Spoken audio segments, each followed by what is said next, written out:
Very good morning to all of you. I hope आप सभी स्वस्थ होंगे। मैं विपुल त्रिपाठी रोजाना सुबह 7 बजे मिलता हूं आप सभी से एक शो लेकर जिसका नाम है 10 मिनट शो, और इसमें हम लोग चर्चा करते हैं इंडियन पॉलिटी एंड कॉन्स्टिट्यूशन पर। उद्देश्य है 12 अक्टूबर, मिशन है 12 अक्टूबर।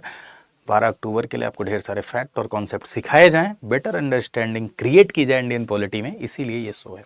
ठीक है, तो कम समय में ढेर सारी बातें बतानी है, इसलिए थोड़ा स्पीड तेज है। अगर आपको तेज लग रहा है तो आप कम करके भी सुन सकते हैं। तो चलिए, पहला सवाल आपकी स्क्रीन पर लिखा हुआ है कि ओसीआई नागरिकता का दर्जा देता है। ये स्टेटमेंट है। निम्नलिखित कथनों पर आपको विचार करने हैं, फिर उसके बाद आपको बताना है कि सत्य कौन सा है। ठीक है, ओसीआई नागरिकता का दर्जा देता है। OCI provides full citizenship status.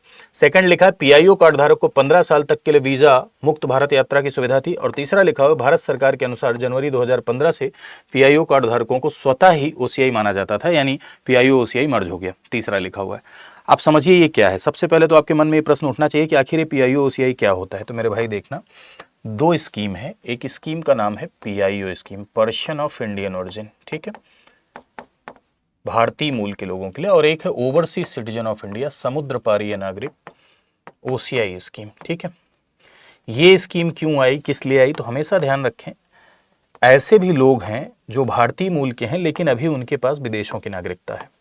ठीक, भारतीय मूल के मतलब जैसे कोई व्यक्ति यदि स्वयं पहले भारत का नागरिक था लेकिन बाद में उसने विदेश की नागरिकता ले ली, तो वो क्या होगा, वो भारतीय मूल का व्यक्ति होगा।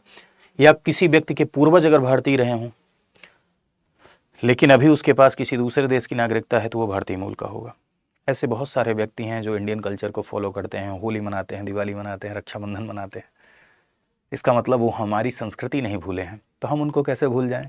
हम उन्हें लव यू बोलेंगे तो हमें लव यू टू बोलेंगे, है ना। इससे कल्चर बढ़ेगा, संस्कृति का विकास होगा। ठीक है, इससे वो हमारे यहाँ आएंगे, हमसे जुड़ेंगे। तो ऐसे भी लोग हैं जो इन्वेस्टर हैं, देश की अर्थव्यवस्था में लाभ हो सकता है। ऐसे में देश में डॉलर आएगा, देश की अर्थव्यवस्था को बूस्ट मिलेगा और भारतीयत्व की भावना का भी प्रचार होगा। हमारी भी एक अच्छी इमेज विदेशों में क्रिएट होगी। तो इसलिए भारतीय मूल के लोगों के साथ रचनात्मक संबंध बनाने के लिए सिंघवी समिति बनी थी। उसने भी इस बात के लिए रिकमेंड किया था कि भारतीय मूल के लोगों के साथ रचनात्मक संबंध बनाए जाएं। तो कुछ सुविधा दी गई, उसी सुविधा का एग्जाम्पल है, ये दोहरी नागरिकता नहीं है, ये है सुविधा। भारतीय मूल के लोगों के लिए रचनात्मक संबंध बनाने के लिए कुछ सुविधा दी गई। अब क्या सुविधा दी गई, तो सबसे पहले तो ये समझो, पीआईओ स्कीम सबसे पहले आई 2002 में। इसमें दिया क्या गया, तो भारतीय मूल के लोग, लेकिन इसमें सबसे बड़ी बात यह भी थी कि भारतीय मूल के लोगों में कुछ लोगों को बाहर कर दिया गया, यानी श्रीलंका, नेपाल, भूटान, अफगानिस्तान, चाइना, बांग्लादेश और पाकिस्तान। यानी कोई श्रीलंका का नागरिक है, भूटान का, नेपाल का, अफगानिस्तान का, चाइना का, बांग्लादेश का और पाकिस्तान का, तो भारतीय मूल का भले है लेकिन इस सुविधा में वो शामिल नहीं होगा, है ना। इस सुविधा में वो शामिल नहीं होगा। तो मेरे भाई क्या सुविधा दी गई, जितनी बातें बता रहे सब सुन लीजिए, उसके बाद सवाल आराम से हो जाएगा। पीआईओ स्कीम के तहत 15 साल फ्री वीजा यात्रा दिया गया, सबसे पहला पॉइंट। 7 साल रहकर नागरिकता, 7 साल रहकर नागरिकता, फ्री वीजा यात्रा, वित्तीय सुविधा और शैक्षिक सुविधा। शैक्षिक सुविधा और वित्तीय सुविधा कहने का अर्थ ये है कि भाई फाइनेंशियल फैसिलिटी मिलेगी, साथ साथ एजुकेशनल फैसिलिटी भी मिलेगी, है ना। वित्तीय सुविधा भी मिलेगी और वित्तीय सुविधा के साथ साथ आपको शैक्षिक सुविधा भी मिलेगी। लेकिन एक बात ध्यान देना, वोट देने का अधिकार नहीं होगा क्योंकि नागरिक नहीं हो। भारत देश में किसी संवैधानिक पद को धारण नहीं कर सकते हो क्योंकि नागरिक नहीं हो, सिटीजन नहीं हो। हाँ, ये बात जरूर है कि आपको ये सुविधाएं मिल रही हैं, लेकिन कृषि संपत्ति नहीं खरीद सकते, एग्रीकल्चरल लैंड नहीं खरीद सकते, प्लांटेशन लैंड, बागान संपत्ति नहीं खरीद सकते। उसके बाद 2005 में दूसरी स्कीम शुरू हुई, ओसीआई स्कीम।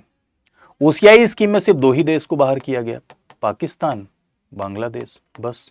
बाकी अन्य जगहों के भारतीय मूल के लोगों को सुविधा दी गई। और इस सुविधा में क्या किया गया, आजीवन फ्री वीजा यात्रा। अभी तक सिर्फ 15 साल कह रहे थे, अब आजीवन यानी life time free visa travel, आजीवन फ्री वीजा यात्रा दे दी गई, आजीवन फ्री वीजा यात्रा मिला। और आजीवन फ्री वीजा यात्रा के साथ साथ 5 साल रह के नागरिकता, उधर 7 साल था, इधर 5 साल ही रह के नागरिकता। बाकी सब कुछ वैसे, वित्तीय सुविधा मिलेगी, शैक्षिक सुविधा मिलेगी, लेकिन इनके साथ भी यही था कि कृषि संपत्ति नहीं खरीद सकते हैं, बागान संपत्ति नहीं खरीद सकते हैं। कृषि और बागान संपत्ति ये भी नहीं खरीद सकते हैं। तो अब बताओ पॉपुलर कौन सी होगी, ये वाली पॉपुलर होगी। तो 2015 में क्या हुआ कि 2015 में दोनों को मर्ज कर दिया गया और किस नाम से जाना गया, OCI कार्ड होल्डर। ठीक है, 2015 में दोनों को मर्ज कर दिया गया और अब इसे OCI कार्ड होल्डर के नाम से जाना जाता है। सुविधा क्या है, वही सुविधा, आजीवन फ्री वीजा यात्रा, शैक्षिक सुविधा, वित्तीय सुविधा, 5 साल रहकर नागरिकता मिल सकती है। ठीक है, संवैधानिक पद नहीं धारण कर सकते हैं, वोट देने का अधिकार नहीं होगा। यह एक तरीके की सुविधा है पाकिस्तान बांग्लादेश के नागरिकों को छोड़कर अन्य के लिए है। ठीक है, चलो अब देखते हैं। सवाल कह रहा है कि OCI नागरिकता का दर्जा देता है, गलत है। PIO कार्ड धारक को 15 साल तक के लिए वीजा मुक्त भारत यात्रा की सुविधा थी, ठीक है। भारत सरकार के अनुसार जनवरी 2015 से PIO कार्ड धारकों को स्वतः OCI दोनों मर्ज कर दिया गया, तो ये दोनों आपका क्या हो जाएगा, सही हो जाएगा। सेकंड एंड थर्ड सही है, पहला गलत है। ठीक है, इसी से रिलेटेड एक सवाल अपना और है, इसी से संबंधित देखो, OCI कार्ड धारक भारत में आजीवन वीजा मुक्त यात्रा कर सकते हैं। हाँ, OCI के लिए लाइफ टाइम वीजा फ्री है, आजीवन वीजा मुक्त यात्रा कर सकते हैं, कोई दिक्कत नहीं है। OCI धारक भारत में कृषि भूमि खरीद सकते हैं, ना भैया, एग्रीकल्चरल लैंड और प्लांटेशन लैंड नहीं खरीद सकते हैं, कृषि भूमि और बागान संपत्ति नहीं खरीद सकते हैं। PIO कार्ड योजना 2015 में समाप्त कर दी गई, OCI में विलय कर दी गई। हाँ, ये भी ठीक है, समाप्त कर दी गई और विलय कर दी गई। ठीक है, तो कौन सा सही हो जाएगा, फर्स्ट एंड थर्ड सही हो जाएगा। आई होप आपने PIO और OCI ढंग से समझ लिया होगा। ठीक है, अगर ढंग से समझ लिया है तो आराम से इस सवाल का जवाब आप दे सकते हैं। ठीक है, चलो आगे आते हैं। एक सवाल और है, इससे संबंधित नहीं है, ये फंडामेंटल राइट से रिलेटेड है। निम्न कथनों पर विचार करना है। पहला स्टेटमेंट है, आर्टिकल 28 केवल विश्वविद्यालयों पर लागू होता है, स्कूलों पर नहीं। राज्य निधि से पूरी तरीके से संचालित संस्थानों में धार्मिक शिक्षा पर पूर्ण रोक है। आर्टिकल 28 संविधान के मौलिक अधिकारों का हिस्सा है, यानी फंडामेंटल राइट का हिस्सा है, ये बता रहा है आपको। तो समझिए जरा सा, कुछ व्याख्या, थोड़ा सा सत्य बताना है, इसमें भी राइट स्टेटमेंट कौन सा है ये आपको बताना है। तो देखिए, यदि आप बात करें फंडामेंटल राइट की, तो मौलिक अधिकारों में एक मौलिक अधिकार है आपका right to freedom of religion. Right to freedom of religion ये भी आपका फंडामेंटल राइट है और इसके थ्रू भारत के सेकुलरिज्म को इंश्योर किया गया है। भारत एक पंथ निरपेक्ष राष्ट्र है, इस बात को प्रमाणित करना है तो 25 से लेकर 28 तक के प्रोविजन आप देखें जो कि धार्मिक स्वतंत्रता प्रदान करते हैं, है ना, प्रत्येक व्यक्ति को धार्मिक स्वतंत्रता का अधिकार देते हैं। और इसी में आर्टिकल 28 से संबंधित ये सवाल है। आर्टिकल 28 कह रहा है कि भाई धार्मिक शिक्षा कहां दी जा सकती है और कहां नहीं दी जा सकती, इसी को बताएगा। ठीक है, freedom to attendance in religious instruction, धार्मिक शिक्षा में उपस्थित होने की स्वतंत्रता, ये इसका टाइटल है। आर्टिकल 28 को समझने के लिए सबसे बड़ी बात जो अपने को समझनी है ये समझनी है भाई कहाँ धार्मिक शिक्षा दी जा सकती है, कहाँ नहीं, इसी को डील कर रहा है ये। तो कहाँ दी जा सकती है, तो सबसे पहले संस्थाएं देखिए, कौन कौन से स्कूल या कौन कौन सी संस्थाएं हो सकती हैं। तो एक संस्था ऐसी होती है जो फुल्ली फंडेड बाय गवर्नमेंट होती है, फुल्ली फंडेड बाय स्टेट, यानी पूर्णतः वित्त पोषित जिसे कहते हैं, पूर्णतः राज्य द्वारा वित्त पोषित। पूर्णतः वित्त पोषित का मतलब है फुल्ली फंडेड बाय स्टेट। एक तो ये संस्था होगी। दूसरी संस्था एक होती है कि administered by state but established by trust. Trust यानी न्यास के द्वारा, जो ट्रस्ट द्वारा स्थापित होती है ना, ट्रस्ट द्वारा स्थापित है, लेकिन अभी एडमिनिस्टर कौन कर रहा है, अभी स्टेट के द्वारा ही, सरकार के द्वारा, स्टेट के द्वारा ही एडमिनिस्टर हो रही एक संस्था ये। और एक होती है जिसको एड मिलता है, एड मतलब पैसा, जिसे कहते हैं सहायता प्राप्त, है ना, राज्य द्वारा कुछ पैसा मिलता है। और एक होती है जिसे कहते हैं सिर्फ लाइसेंस लेते हैं, यानी सिर्फ मान्यता लेते हैं, फुल्ली प्राइवेट। तो ये है आपका फुल्ली प्राइवेट, ये है एडेड सहायता प्राप्त, ये है ट्रस्ट वाला, और ये है फुल्ली फंडेड, है ना। तो जो फुल्ली फंडेड है वहां धार्मिक शिक्षा दी जा सकती है, वहां पर रिलीजियस एजुकेशन दी जा सकती है। रिलीजियस एजुकेशन मतलब किसी धर्म से संबंधित शिक्षा, धार्मिक किताब से संबंधित शिक्षा, उसे रिलीजियस एजुकेशन कहेंगे। अगर राज्य द्वारा संचालित स्कूल में हम धार्मिक शिक्षा दे देंगे तो फिर हम सेकुलर कहाँ रहे, है ना। सेकुलरिज्म का मतलब क्या है कि भारत का अपना कोई विशेष धर्म नहीं होगा, भारत किसी एक धर्म को प्रमोट नहीं करेगा, भारत सभी को धार्मिक स्वतंत्रता देगा, सर्वधर्म समभावा की नीति अपनाएगा, है ना। तो पूर्णतः वित्त पोषित में अगर हम दे देंगे तो मेरे भाई क्या भारत सेकुलर रहेगा, नहीं ना। तो यहाँ दे सकते हैं, नहीं, यहाँ दे सकते हैं, हाँ यस दे सकते हैं, यहाँ दे सकते हैं, लेकिन उपस्थित होने की स्वतंत्रता है। अगर 18 साल से ऊपर का व्यक्ति है तो स्वयं निर्णय ले उसे उपस्थित होना है या नहीं। 18 साल से कम आयु का है तो उसके गार्जियन ये निर्णय लेंगे या केयरटेकर ये निर्णय लेंगे कि उसे धार्मिक शिक्षा में उपस्थित होना है या धार्मिक शिक्षा में उपस्थित नहीं होना है। अब क्या लिखा हुआ है, सवाल पर आ जाओ। आर्टिकल 28 केवल विश्वविद्यालय नहीं सभी संस्थाओं पर लागू होता है। केवल की वजह से मामला गड़बड़ा गया है यहाँ पर, सिर्फ केवल की वजह से। राज्य निधि से पूरी तरीके से संचालित यानी fully maintained by state funds, है ना, वहां पर धार्मिक शिक्षा पर पूर्ण रोक है, बिल्कुल सही है ना। आर्टिकल 28 संविधान के मौलिक अधिकार का हिस्सा है, ये भी एकदम सही है। तो सेकंड एंड थर्ड आपका सही हो जाएगा। इसमें पूछ रहा था सत्य कौन सा है, ठीक है।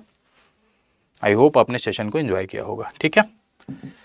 चलिए, ये मैं हूं, मेरा नाम है विपुल त्रिपाठी और सुबह 7 बजे मैं मिलता हूं, शाम को भी मैं 7 बजे मिलता हूं। शाम को 7 बजे जो क्लास होती है वो प्रैक्टिस क्लास होती है, एमसीक्यू क्लास होती है, ऐसे ही प्रश्नों पर व्याख्या चलती है।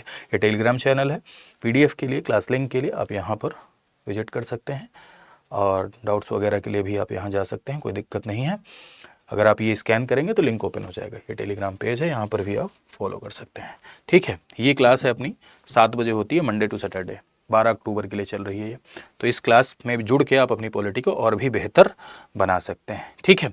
यदि आप पूरा कंप्लीट पढ़ाना चाहते हैं, फाउंडेशन कोर्स करना चाहते हैं, वीईओ का कोर्स करना चाहते हैं, आरओ का कोर्स करना चाहते हैं, ठीक है, पूरी की पूरी कंप्लीट सिलेबस पीसीएस के लिए पढ़ना चाहते हैं या पूरा का पूरा कंप्लीट सिलेबस आप पढ़ना चाहते हैं वीईओ के लिए, तो आप जाइए स्टडी IQ की वेबसाइट पर, ठीक है। गूगल पे लिखिए स्टडी IQ, दिखाता हूँ मैं, ऐसे लिखिए स्टडी IQ, ये साइट खुल के आ गई।